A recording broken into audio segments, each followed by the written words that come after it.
The library smell was different from every other smell in the neighborhood. It was quiet smell, if such a thing could exist.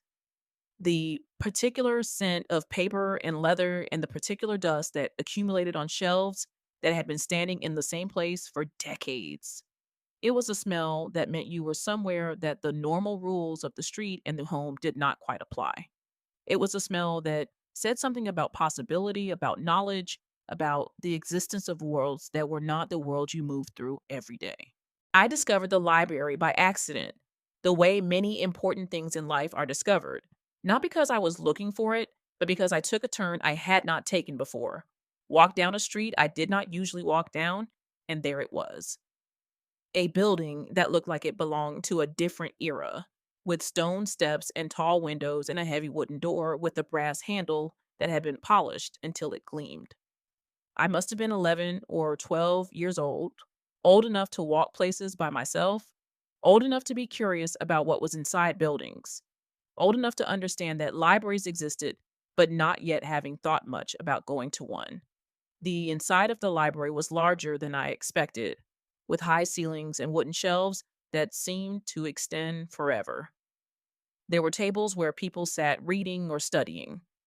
There was a circulation desk where a woman sat, and she looked up when I came in, and she smiled, a small smile that suggested she was used to young people discovering the library and was pleased by the discovery. The light came through those tall windows, and it was golden, even though it was not particularly late in the day. The light seemed to sanctify the space, to make it feel special in a way that was not about money or fancy decoration, but about something else. Something about the arrangement of space and light and quiet. The woman at the desk asked if she could help me, and I did not know what to say. I did not have a library card. I had never been in a library before. I did not know what I was looking for. But she explained, with no judgment, how to get a library card, what I would need to bring, how the library worked. She was kind in a way that was not excessive or condescending. She simply treated me like someone who belonged there, like I had a right to be there, like my presence in the library made sense. I got a library card. It required only a piece of paper with my address on it, which my mother provided, asking no questions about why I needed it.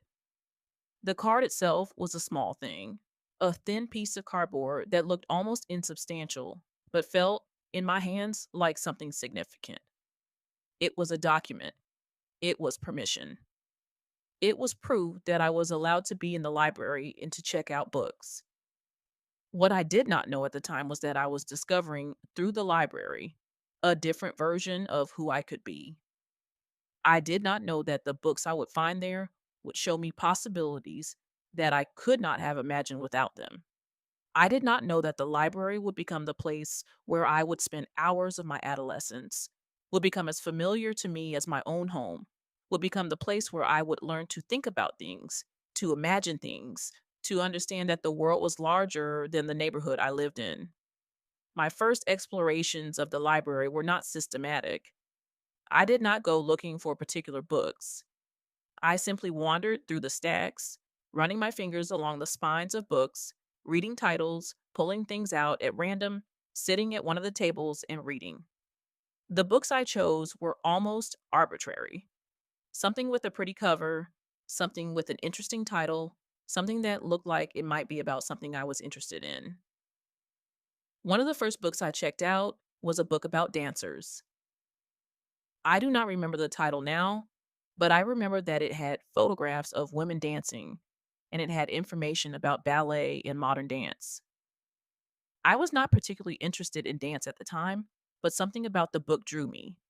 Maybe it was the photographs. Maybe it was the idea that there were women who danced as their work, who were professional dancers, who traveled and performed. I took the book home and read it, and it opened up a small world of possibility that I had not known existed. But more than any particular book, what the library offered me was the existence of books, the proof that knowledge existed and could be accessed.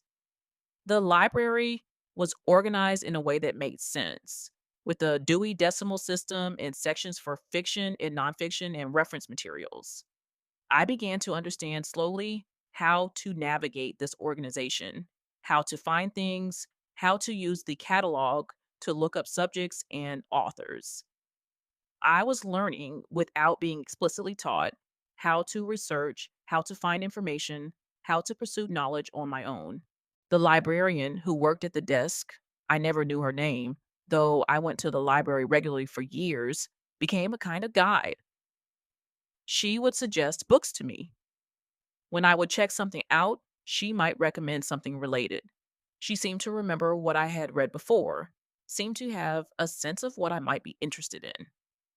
She was not intrusive about this. She did not sit me down and have a conversation about my reading. She simply would mention something as I was checking out a book, would write down a title for me, would point me toward a section of the library. The library became a refuge in ways that I did not fully understand at the time. It was a place where I could be alone with my thoughts. It was a place where I could sit for hours without anyone asking me what I was doing or when I would be home.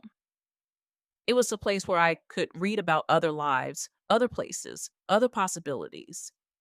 It was a place that was quiet and calm and did not make demands on me.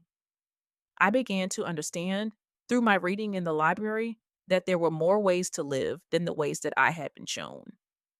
I read books about women who became scientists, women who became artists, women who traveled, women who did things that seemed extraordinary to me. I read about places I had never been to and probably would never go to. I read about history, about struggles and triumphs, about people who had faced difficulties and overcome them. The books I read were not all what I would call educational in the formal sense. I read novels, fiction, stories about people who did not exist. But even the fiction showed me something about what was possible. I read about girls who were curious and intelligent and who pursued what mattered to them. I read about women who had agency, who made decisions about their own lives, who were not simply waiting to be told what to do. There was one book in particular that changed something in me. I came across it almost by accident, pulling it from the shelf because the cover caught my eye. It was a book about a girl, maybe a few years older than me, who left her small town and went to the city to pursue her dreams. The girl in the book was ambitious and brave and occasionally afraid, but she kept going anyway. She made mistakes. She had setbacks, but she did not give up. She believed that something was possible for her beyond what she could see in front of her. I read that book over and over. I checked it out multiple times. I memorized passages. The story itself was not particularly realistic, I would come to understand. The girl in the book had a kind of ease in pursuing her dreams that was not available to most people, and certainly not available to a black girl in the 1970s in the neighborhood where I lived. But what the book gave me was permission to want something more than what I could see, permission to imagine a future that was different from what seemed probable. The books I read in the library also showed me something about language. I became aware through reading that there were different ways to speak and write, that language could be beautiful, that words could be put together in ways that created meaning beyond their literal definitions. I began to notice the way authors used language, began to try to understand why a particular word was used instead of another, began to understand that writing was a craft, something that could be learned and practiced. My mother did not ask many questions about my time in the library. She seemed to accept that it was something I wanted to do and allowed it. My grandmother, when I mentioned it, seemed to approve. She did not read much herself. She had not had much formal education, but she understood in some way that books and reading were important, that they represented a path, that I should pursue that path if I was inclined to pursue it. What I did not understand at the time was that the library was serving a particular function for me that was specific to my circumstances.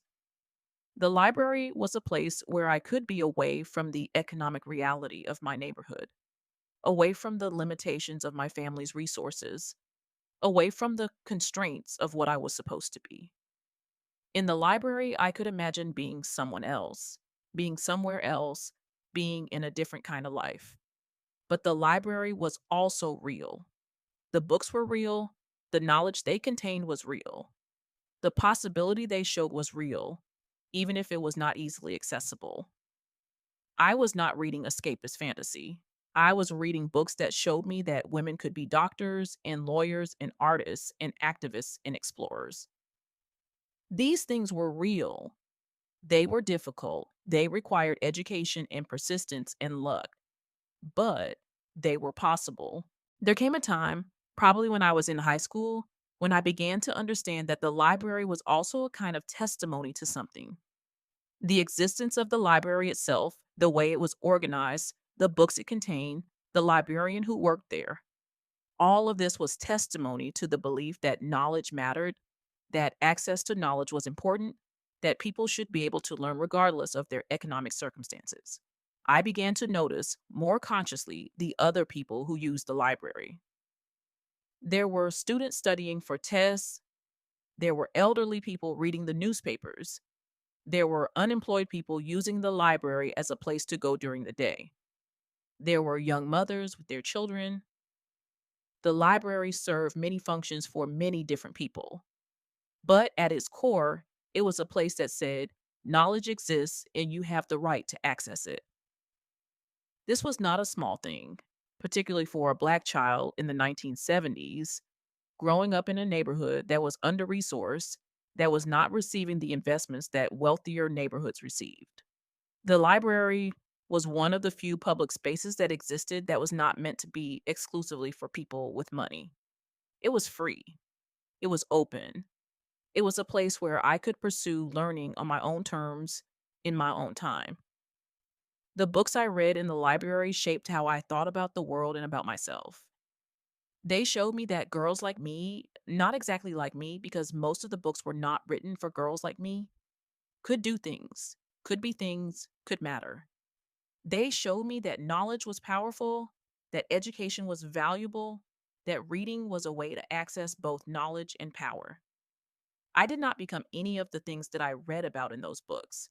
I did not become a dancer or a scientist or an artist, but I became someone who valued reading, who valued learning, who believed that knowledge was important.